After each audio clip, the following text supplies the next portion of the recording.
You know, all week long I've had on my mind about the new year and thinking about new beginnings. You know, tomorrow we will go to work or school, wherever we go, and we'll flip that calendar over. And it'll say January the 1st. And it'll be a whole new year of keeping time and responsibility. Another year of things that we have to do, a year of holidays, a year of taxes, all that kind of stuff that we have to do during the year. But I hope it's more than that this year. It seems like 2017 just kind of flew by. A lot of things going on. Had some losses in the church in 2017. Had some people come to the church, new to the church in 2017. But I don't want to focus so much on the church this morning as I do the individual lives that we should have, and we should all have, a new beginning each and every day when we wake up, but especially with the marking of New Year this year. And I want to read a new beginning to you out of the book of Acts. If you go read, or turn in your Bibles with me to Acts chapter 9, we're going to read about Saul and his conversion. And this was definitely a new beginning for Saul. For those of you who are Christians, you say, well, how can I have a new beginning?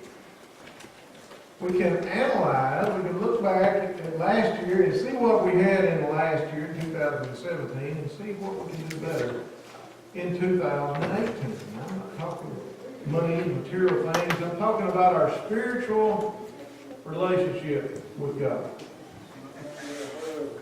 Sometimes we get lax, and that relationship needs to be improved. Sometimes we get lax in the relationship.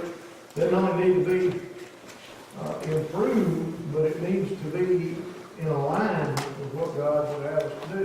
Again. Now Saul, as we know, Pharisee, going around persecuting the church. And he thought that everything in his life was in order and the things that he was doing was what he was supposed to be doing. Because that's who he was. That's what he believed. So let's read about Saul in chapter 9. It says, and Saul, yet breathing out threatenings and slaughter against the disciples of the Lord, went unto the high priest, and desired of him letters to Damascus, to the synagogues, that if he found any of this way, whether they were men or women, he might bring them bound unto Jerusalem. And as he journeyed, he came near Damascus, and suddenly there shined round about him a light from heaven. And he fell to the earth, and heard a voice saying unto him, Saul, Saul, why persecutest thou me? And he said, Who art thou, Lord? And the Lord said, I am Jesus, whom thou persecutest. It is hard for thee to kick against the pricks. And he, trembling and astonished, said, Lord, what wilt thou have me to do? And the Lord said unto him, Arise, and go into the city, and it shall be told thee what thou must do. And the men which journeyed with him stood speechless, hearing a voice, but seeing no man. And Saul arose from the earth, and when his eyes were opened, he saw no man. But they led him by the hand, and brought him into Damascus. And he was there 3 days without sight, and neither did eat nor drink. A new beginning. Paul left home on a mission. Or Saul did. He left home with a purpose, on a mission. And that mission was, I'm going to go into Damascus, and I've got warrants for anybody that I can find who claims to be a Christian. Anyone that I can find who preaches or teaches Jesus Christ. And I'm going to bind them up, and I'm going to bring them back, and we're going to give them to the high priest. We're going to put them in the court for punishment, for persecution. That wasn't the way it worked out with Saul. He left on his mission. And in his travels, before he got there, He had a new mission. God changed the direction of his life. He sees Jesus, he sees a bright light, and Jesus speaks to him on that road, and he tells him what to do. Now this is the man who was going about trying to destroy the very word of Jesus Christ. Trying to destroy anyone who speaks the name of Jesus Christ in a favorable manner. And here he is. I don't know if he's on his knees or if he's laid flat out on the ground, but he's in submission to Jesus. And he says, what would you have me to do? I think each and every person in Stemley Baptist Church in 2018 needs to ask that question. What would you have me to do? Well, he may not send you on a missionary journey to a foreign country, but there may be some things in our daily lives that he would want us to do. Some things that would improve our relationship with God. Some things that would improve and increase our faith. Some things that would improve and increase our daily lives. You know, in the book of Matthew, Jesus gives an invitation and he says, come unto me, all ye that burden and are heavy laden, and I will give you rest. When we do that, when we come to Jesus and we accept him as Lord and Savior, we come to Jesus and we have that rest, but then as we rest, as our souls rest in the security of knowing they're in God's hand, we still go about our business in our daily lives. And sometimes we get in a habit, a tradition, a rut, if you will, and things aren't what they should be, and we need a change. The new year brings a new timetable and a new change, a new opportunity to Stemley Baptist Church. So let's see what Saul did. He went where God told him to go. He was blind for 3 days. He didn't have anything to eat or drink for 3 days. Then verse 10 picks up and says, there was a certain disciple at Damascus named Ananias, and to him said the Lord in a vision, Ananias? And he said, behold, I am here, Lord. And the Lord said unto him, arise and go into the street which is called Straight, and inquire in the house of Judas for one called Saul of Tarsus. For behold, he prayeth, and hath seen in a vision a man named Ananias coming in and putting his hand on him, that he might receive his sight. Then Ananias answered, Lord, I have heard many things of this man, how much evil he hath done to the saints of Jerusalem. And here he hath authority from the chief priest to bind all that call on thy name. But the Lord said unto him, go thy way, for he is a chosen vessel unto me, to bear my name before the Gentiles, and kings, and the children of Israel. For I will show him how great things he must suffer for my name's sake. And Ananias went his way, and entered into the house, and putting his hands on him, said, Brother Saul, the Lord, even Jesus, that appeared unto thee in the way, as thou camest, he hath sent me, that thou mightest receive thy sight and be filled with the Holy Ghost. And immediately there fell from his eyes as it had been scaled, and he received sight forthwith, and arose and was baptized. Saul had a new beginning. Saul became Paul. Saul had an experience one day, and 3 days later, a different experience. Ananias had a new beginning. He was in his house, and the Lord spoke to him, and he said, whoa, hold up. I already know about this guy. I can't go do that. And he said, he's one of my chosen vessels. He had to make a decision to do something different than he had been doing. Not that Ananias was some big, great sinner. We know that the Lord spoke to him. We know that he was a follower. But he had to do something to take him out of his comfort. You see, the point of this is, as we go through 2018, there may be opportunities for us to do something different. There may be opportunities that God has for us, then we have to change a little something as we go in our daily life.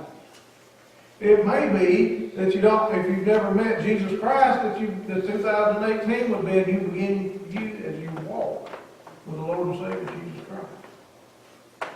It may be in 2018 that what He wants us to do is to slow down just a little bit and consider what His Word says and pray for those who are in need. You say, well, I do that already now. Maybe. But do we do it for the right reason? Just like Israel. In the land of Egypt.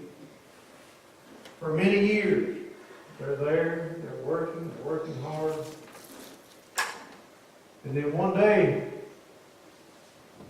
God sends Moses down there. They have all kinds of conversation between him and Pharaoh, and then finally, when God has worked His plagues and God has prepared the hearts of the people, and God has shown His strengths because of belief, they live on a new beginning. A new beginning. Some new beginnings aren't always the way we hope that they will be. And you're going to think this one's strange. What about Job? Job was a righteous man that woke up every day, prayed for his children in case that they might have sinned. He didn't like evil, stayed far from it. No reason at all for Job to have problems. And then when they had a new beginning, things started happening in his life. Wasn't because of sin. Wasn't because of anything that he had done. It was because Satan accused him before the Lord. And Job stayed true to the end. And he was blessed many times more than the beginning. We have an opportunity in 2018. More so. With a fresh start. And a new beginning to accomplish more for Jesus Christ than we have in 2017. On every level. I hope that we make the best of 2018. I can sit here and tell you the truth that I have done all that I can do in 2017. I plan to do better in 18, but plan, we make New Year's resolutions, right? Everybody in here made a resolution at some time in their life. Most of them start out with, I'm going to lose weight, I'm going to exercise. And then they go for 2 or 3 weeks, they go by the wayside. Our relationship with Jesus Christ should never go by the wayside. And when Satan comes in and he puts things in front of us and he tempts us and we fall into temptation, then we have to do something different. We have to have a new beginning. It's called rededication. You're not any less saved than you were before, but you got to have a new beginning. Let's go in a different direction, a different approach. I hope that we realize that this year. I hope that we act on what God puts in our heart in 2018. And the only way we're going to be able to act on what He puts in our heart is if we have a prayer life with Him and a closeness with Him so that we can listen to what He tells us that we need to do. If you think about all of the things that we have coming up in the new year, all the things that we do here at church, and all of the holidays that will come, and all the unexpected things that will come this year. We buried church members this year. We didn't want to do that. That wasn't on our calendar for us to do. The ones we buried have a new beginning. Yes, they have the true beginning of life, not what we have here. I've seen people get discouraged. I've been discouraged myself. I've seen people get excited. I've been excited myself. But what do we do when we become discouraged? What do we do when we get excited? We got a member of the church that came to me months ago, probably 6 months ago. Hey, I got an idea. I want to talk to you about it. I said, okay. We've never been able to get together and talk. That's my fault. And the idea is a great idea. He said, well, just give me some instruction on how you want me to do it. I said, okay. I failed on that front. Couldn't get back and give him instruction. If I had, then maybe the congregation would be larger than what it is today.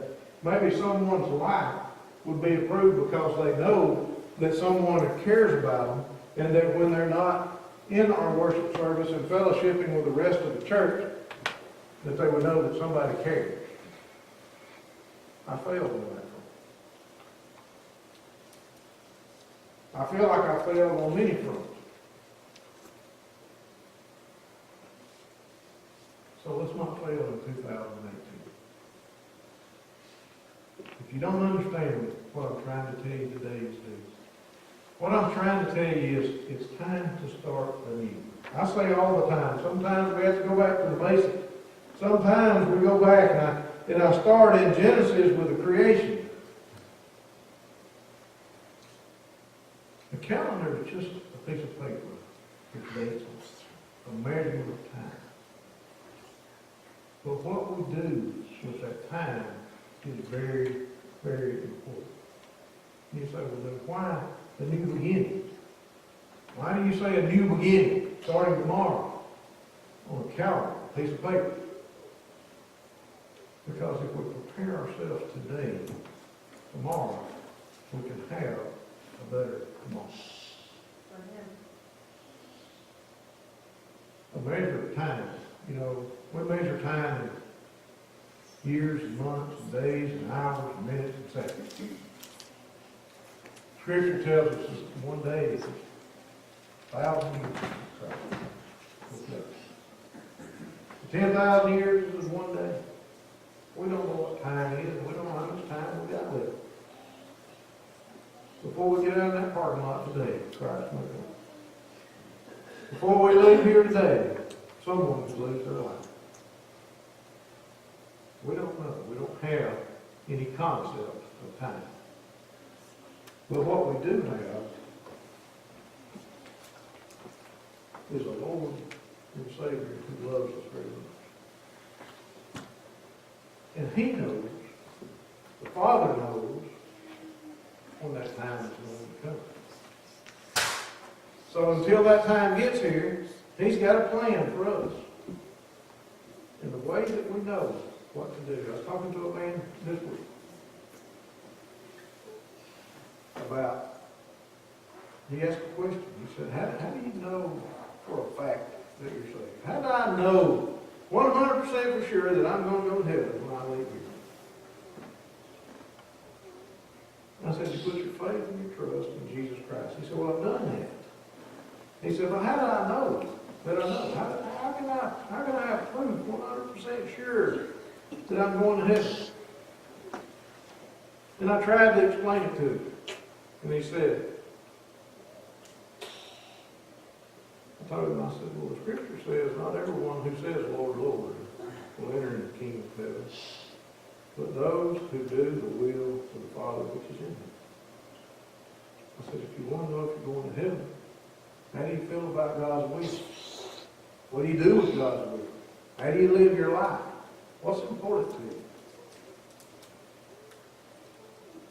He said, I know. Good. Know that you do. You say he was worried about a time. Then we have to go. We worry about what time we got to be at church, what time we got to be at work, what time we got to be at school. I'm worried about, y'all going to think this is fun. What time am I going to eat? That's what I Some people eat and live, I live to eat. Okay? Time is an important thing to us. But we get so focused on that time and that calendar and those events that we take God and we set Him aside until we have an appointed time for God. And that's not right. God's time is all the time. Now, I'm guilty. I can't speak for y'all, I don't know your daily lives and what you do, but I'm guilty of everything that I've said here this morning and more. In 2018, I plan to do a better job. A better job of living for Christ, a better job of preaching God's word, and a better job of being there for the people that stand in the Baptist church. If they don't study, no guarantee you let in. What are you going to do with 2018? 2 weeks ago, I asked you, what are you going to do with the baby Jesus? Last week, I asked you, what you going to do with the Savior, Jesus Christ, that was born for our sins. This week, what are you going to do with that baby and that sacrifice in the time that's given to you in 2018? What you going to do? We're going to have a hymn we're going to sing in the church. Lord, Lord. There's some